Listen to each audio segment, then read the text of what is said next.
Hello, today I'm going to show you how to get the photo swipe on TikTok. Let's start.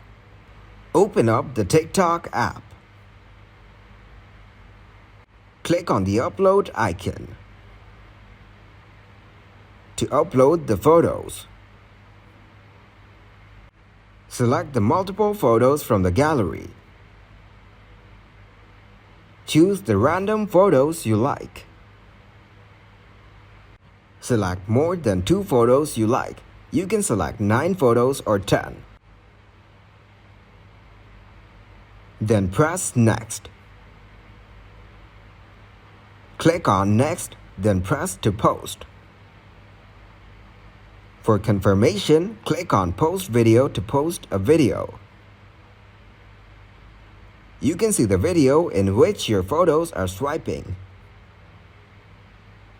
Give this video a huge like and subscribe to get more helpful videos like this. At Explain Me How, we're solving new problems every day.